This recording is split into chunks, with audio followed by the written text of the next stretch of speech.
পাহাড়ের এক নির্জন জায়গায় একটি কাঁচা বাড়িতে এক বৃদ্ধ থাকতেন। বাইরে ঝড় বৃষ্টির শব্দ ভেসে আসছিল, আর সেই শব্দে তার ঘুম ভেঙে গেছিল। তার চোখে ক্লান্তি আর শরীরে বয়সের ভাব। হঠাৎ দরজায় ধাক্কা পড়ল। বৃদ্ধ চমকে উঠে বসল। বৃদ্ধ রাগ আর উদ্বেগ মিশ্রিত গলায় বলল, দরজা ভাঙতে চাইছো কি? আসছি। সে ধীরে ধীরে উঠে দাঁড়ালো। তার পায়ে ব্যথা লাগছিল, কিন্তু কৌতূহল তাকে টানছিল। দরজা খুলতেই সে থমকে গেল। সামনে এক যুবতী সুন্দরী মেয়ে দাঁড়িয়েছিল। বৃষ্টিতে ভিজে তার পোশাক শরীরে লেপ্টে গেছিল। চোখে ভয় আর অনিশ্চয়তা, মুখে ক্লান্তির ছাপ, ঠোঁট কাঁপছিল। তার লম্বা কালো চুল জলের ধারায় ভিজে ছড়িয়ে পড়েছিল, আর সে কাঁপছিল ঠান্ডায়। বৃদ্ধ অবাক হয়ে জিজ্ঞাসা করল, তুমি কে? এই পাহাড়ে একা কি করছো?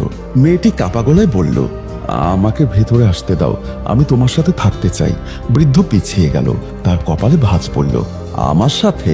কিন্তু কেন? তুমি কে? মেয়েটি কোনো উত্তর দিল না, শুধু তার মুখের দিকে একবার তাকিয়ে জোর করে ভেতরে চলে গেল।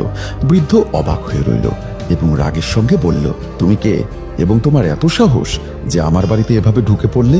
যদি কেউ দেখে নেয় তাহলে লোকে কি ভাববে? এক যুবতী মেয়ে এক বৃদ্ধর সঙ্গে থাকছে। মেয়েটি, যার নাম ছিল রিয়া, বৃদ্ধের হাত ধরে কাঁদতে লাগলো। আমার এই দুনিয়ায় কেউ নেই। দুদিন আগে আমার বিয়ে হয়েছিল, কিন্তু আমার স্বামী একটি দুর্ঘটনায় মারা গেছে। শ্বশুরবাড়ির লোকেরা আমাকে অশুভ বলে বাড়ি থেকে বের করে দিল। তারা বলল, তুমি আমাদের ছেলেকে মৃত্যুতে টেনে নিয়েছো। বৃদ্ধের চোখে নরমতা এলো। সে তার পুরনো জীবনের কষ্ট মনে করল, যখন তার স্ত্রী, তার ছেলে মেয়েরা তাকে ছেড়ে চলে গেছিল। কিন্তু সে চুপ রইল, তার মনের ঝড়কে লুকিয়ে রাখলো। রিয়া কথা চালিয়ে গেল, আমি আমার মায়ের বাড়ি গেলাম, কিন্তু তারাও বলল, তোমার বাড়ি এখন শ্বশুর বাড়ি, ফিরে যাও সেখানে। আমি আমার মায়ের কাছে মিনতি করলাম, বললাম আমার কি দোষ, কিন্তু তারাও ধাক্কা দিয়ে বের করে দিল। আমি আর কোথাও যাওয়ার পথ খুঁজে পেলাম না। বৃদ্ধ গভীর নিঃশ্বাস নিল এবং নরম গলায় বলল, ঠিক আছে মেয়ে, তুমি এখানে থাকতে পারো যতক্ষণ চাও, কিন্তু যদি কেউ দেখে নেয় তাহলে লোকে কথা বলবে, এটা মনে রেখো। রিয়া মাথা নিচু করে এক কোণে গিয়ে বসল। বৃষ্টি এখন থেমে গেছিল, কিন্তু তার কাপড় এখনো ভিজে ছিল, আর শীতের হাওয়া তাকে আরো কাঁপিয়ে তুলছিল। বৃদ্ধ তার পুরনো কাঠের বক্স থেকে একটি মোটা চাদর বের করে তাকে দিল এবং বলল, এটা নাও, ঠান্ডা লেগে যাবে। রিয়া চাদরটা নিয়ে শরীরে জড়িয়ে নিল। তার চোখে কৃতজ্ঞতা ছিল। পরদিন সকালে রিয়া বৃদ্ধের জন্য চা বানালো। সে চুপচাপ তার কাছে এলো এবং বলল, চা পান করুন। বৃদ্ধ অবাক হয়ে বলল, তুমি বানিয়েছো? রিয়া হেসে মাথা নাড়ালো। তার হাসিতে একটা সরলতা ছিল, যা বহুদিন বৃদ্ধের দেখা পায়নি।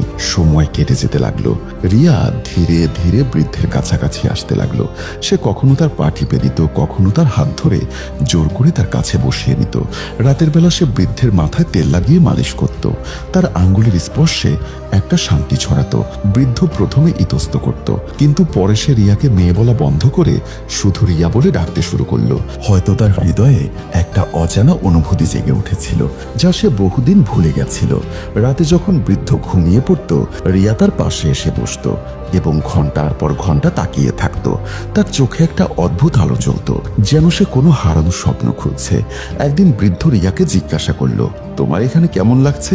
রিয়া নরম গলায় বলল, এখানে শান্তি আছে। তোমার কাছে এসে আমার মনে হয় যেন আমি নিরাপদ।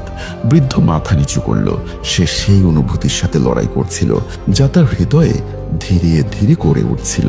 এক বৃদ্ধ ব্যক্তি, যিনি ভালোবাসাকে বছরের পর বছর আগে কবর দিয়েছিলেন, এখন এক যুবতী মেয়ের উপস্থিতিতে অস্থির হয়ে উঠছিল। রিয়া একদিন বৃদ্ধের হাত ধরে বলল, তুমি অনেক ভালো। দুনিয়ার সবাই আমাকে ছেড়ে দিয়েছে, কিন্তু তুমি আমাকে আশ্রয় দিয়েছ। বৃদ্ধ কিছু বলতে চাইল, কিন্তু শব্দ তার ঠোঁটে এসে থেমে গেল। রিয়া হেসে বলল, কি, আমি তোমার জন্য কিছু বানাবো? খাবারে কি পছন্দ? বৃদ্ধ প্রথমবার হৃদয় থেকে হেসে বলল, তুমি যা বানাবে তাই পছন্দ হবে। রিয়া প্রতিদিন বৃদ্ধের জন্য খাবার বানাতো। তার পুরনো কাপড় ধুয়ে পরিষ্কার করত, আর বাড়ির ভেতর বাহির পরিষ্কার রাখত। সে এক স্ত্রীর মতো তার সাথে থাকতে লাগলো, কিন্তু তাদের মধ্যে কোনো নামমাত্র সম্পর্ক ছিল না। শুধু একটা নীরবতা, একটা ঘনিষ্ঠতা, একটা অপরিচিত অনুভূতি তাদের মাঝে বয়ে চলছিল। বৃদ্ধ অনুভব করলো যে রিয়ার উপস্থিতি তার জীবনের রং আর আলো ফিরিয়ে এনেছে। সে যে বছরের পর বছর একা ছিল, এখন তার হৃদয়ে একটা আশা জ্বলছিল। কিন্তু সে জানতো এসব অস্থায়ী, দুনিয়ার চোখেই সম্পর্ক অদ্ভুত এবং অস্বীকার্য। এক রাতে যখন পাহাড়ের চূড়ায় চাঁদনি ছড়িয়ে পড়েছিল, রিয়া বৃদ্ধের কাছে এলো এবং তার পাশে বসলো। সে নরম গলায় জিজ্ঞাসা করল, কি তোমার কখনো মহব্বত হয়েছে? বৃদ্ধ দীর্ঘ নীরবতার পর বলল, হ্যাঁ, অনেক বছর আগে, কিন্তু সেই মহব্বত সময়ের সাথে মাটিতে মিশে গেল। রিয়া ধীরে ধীরে বলল, হয়তো মহব্বত কখনো মরে না, শুধু লুকিয়ে থাকে এবং যে কোনো দিন আবার জেগে ওঠে। বৃদ্ধ তার দিকে তাকালো, আর প্রথমবার তার চোখে সেই আলো ফিরে এলো যা বহুদিন আগে তার স্ত্রীর জন্য চলেছিল। রিয়া তার হাত ধরল এবং বলল, আমি এখানে থাকতে চাই সব সময়। বৃদ্ধ কিছু বলল না, শুধু পাহাড়ের আকাশের দিকে তাকালো, যেন কোনো উত্তর ঘুরছিল। রহিম খানের জীবনে রিয়ার আগমন এক অদ্ভুত পরিবর্তন নিয়ে এলো। সে যে বছরের পর বছর একাকিত্বের অভ্যস্ত ছিল, এখন প্রতি সকালে রিয়ার কণ্ঠস্বরে জাগত, প্রতি সন্ধ্যায় তার উপস্থিতিতে সান্ত্বনা পেত। রিয়া প্রতিদিন বাড়ি সাজাতে শুরু করলো, কাঁচা উঠানে ঝাড়ু দিত, দেওয়াল পরিষ্কার করত, আর রান্নাঘরে নতুন রেসিপি চেষ্টা করত। রহিম খান প্রায়ই তাকে দেখত নীরবে। তার হৃদয়ে এক অদ্ভুত টান তৈরি হয়েছিল। সে জানত রিয়া যুবতী এবং সুন্দরী, আর সে নিচে এক বৃদ্ধ, ক্লান্ত এবং বয়সে ভাঙা, কিন্তু হৃদয়ের অনুপস্থিতি বয়স দেখে না। একদিন রিয়া রহিম খানের জন্য পরোটা বানালো। সে থালা নিয়ে এলো এবং বলল, আজ কিছু বিশেষ বানিয়েছি। রহিম খান হেসে বলল, বিশেষ? আমার জন্য? রিয়া দুষ্টুমি করে বলল, আর কার জন্য? এখানে আর কি আছে? রহিম খান পরোটা তুলে এক কামড় নিল এবং থেমে গেল। এটা তো খুব সুস্বাদু। রিয়া খুশি হয়ে বলল, শুধু তোমার প্রশংসাই যথেষ্ট। দিন কেটে যেতে লাগলো। রিয়া তার সাথে বসে পুরনো গল্প শোনাতো, কখনো তার কাঁধে মাথা রেখে চুপ করে থাকতো। রহিম খানের হৃদয়ে এক নরম কোণ গড়ে উঠেছিল। সে রিয়াকে শুধু একজন অতিথি মনে করত না, বরং সে তার জীবনের অংশ হয়ে গেছিল।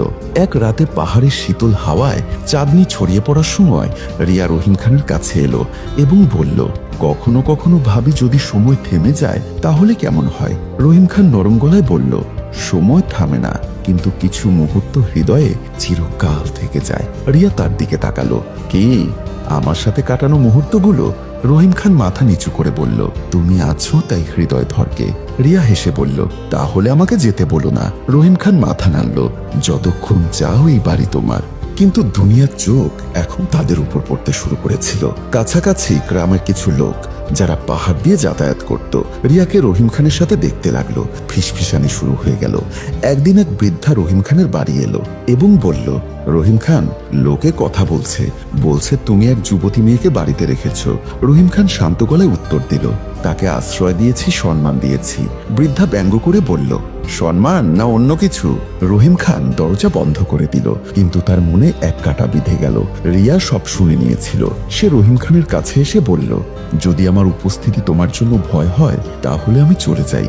রহিম খান তৎক্ষণাৎ বলল, না, তুমি কোথাও যাবে না। রিয়ার চোখে জল এলো। লোকে কথা বলছে, তোমার সম্মানের ক্ষতি হচ্ছে। রহিম খান তার হাত ধরল, তুমি আমার সম্মান। রিয়া নরম গলায় বলল, তাহলে আমাকে তোমার করে নাও। রহিম খান চমকে উঠল, এর অর্থ কি? রিয়া মাথা নিচু করে বলল, বিয়ে করো আমায়, যাতে দুনিয়াকে উত্তর দিতে পারি। রহিম খান দীর্ঘ নীরবতার পর বলল, আমি বৃদ্ধ, তুমি যুবতী, লোকে বলবে আমি তোমাকে লাভের জন্য আশ্রয় দিয়েছি। রিয়া বলল, লোকে তো এমনিতেই কথা বলছে, কিন্তু যদি আমরা একে অপরের জন্য হই তাহলে সম্পর্ক কেন না? রহিম খান আকাশের দিকে তাকালো, যেন কোনো ইশারা খুঁজছিল। তারপর নরম গলায় বলল, যদি তুমি প্রস্তুত হও তাহলে আমিও প্রস্তুত। পরদিন রহিম খান এবং রিয়া সফলভাবে নিকাহ করল। কারো সাক্ষী ছিল না, কোনো রীতি ছিল না, শুধু দুটি হৃদয়ের প্রতিজ্ঞা ছিল। পাহাড়ের নীরবতা তাদের সম্পর্কের সাক্ষী হলো। এখন রিয়া রহিম খানের স্ত্রী হয়ে গেল। সে তার যত্ন নিত, খাবার বানাতো, কাপড় সেলাই করত, আর রাতে তার সাথে বসে পাহাড়ের তারাগুলোর গল্প করত। রহিম খান অনুভব করল তার জীবনের শূন্যতা পূর্ণ হয়েছে। রিয়া তাকে জীবনে নতুন উদ্দেশ্য দিয়েছিল, কিন্তু সময় কখনো একরকম থাকে না। একদিন রহিম খানের শরীর খারাপ হয়ে গেল।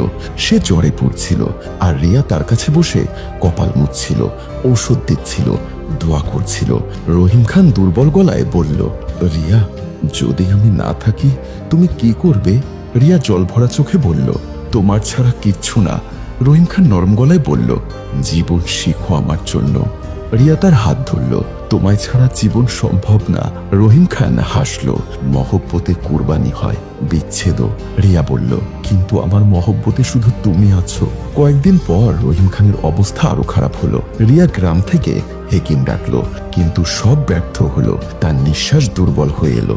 শেষ রাতে রিয়া তার কাছে বসেছিল। রহিম খান নরম গলায় বলল, রিয়া, তুমি আমাকে জীবন দিয়েছ, তুমি আমার শেষ খুশি। রিয়া কাঁদতে কাঁদতে বলল, তুমি আমার সবকিছু। রহিম খান হাসলো, চোখ বন্ধ করলো আর চিরকালের জন্য ঘুমিয়ে পড়ল।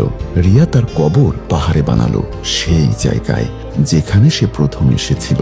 সে প্রতিদিন কবরে যেত, ফুল রাখতো আর বলতো, তুমি আমার আছো সব সময়ের জন্য। পাহাড়ের বৃষ্টি রিয়ার চোখের জলের সাথে মিশে গেল, কিন্তু সে জানতো মহব্বত কখনো মরে না। সে এক স্মৃতি হয়ে হৃদয়ে থেকে যায়। পাহাড়ের বৃষ্টি একটি গল্প যা শেখায় মহব্বত বয়স, অবস্থা বা সম্পর্কের বাধা দেখে হয় না। এটা হৃদয় থেকে উদ্ভূত হয় এবং হৃদয়ে ফিরে যায়। রহিম খান আর রিয়ার গল্প আমাদের বোঝায়, দুনিয়া ত্যাগ করা আত্মাদের আশ্রয় দিলে সেটা মহব্বত হয়ে ওঠে। একাকিত্বেও যদি হৃদয় অন্যের ধারকান শোনে, জীবন বদলে যায়। লোকে যা দেখে তা সবসময় সত্য নয়, সত্য হৃদয় লুকিয়ে থাকে। মহব্বত কোরবানি যায়, আর সেই মহব্বতই জীবনকে অর্থ দেয়। এই গল্প স্মরণ করিয়ে দেয়, সব হারানোর পরই মানুষ সবটুকু পায় যা সত্যিই তার। হ্যালো বন্ধুরা, গল্পটি যদি তোমাদের ভালো লাগে তাহলে ভিডিওতে লাইক দিয়ে চ্যানেলটি সাবস্ক্রাইব করতে ভুলো না। আর কমেন্টে জানাও গল্পটি কোথা থেকে দেখছো। তোমরা পরবর্তীতে কি ধরনের গল্প শুনতে চাও? রহস্য, ভয় নাকি অন্য কিছু? তোমাদের পরামর্শ আমাদের জন্য খুব গুরুত্বপূর্ণ। তোমাদের ভালোবাসাই আমাদের কণ্ঠস্বর। তাহলে আবার দেখা হচ্ছে পরবর্তীতে নতুন কোনো ঘটনা নিয়ে। সে পর্যন্ত সবাই ভালো থাকো, সুস্থ থাকো। আল্লাহ হাফেজ।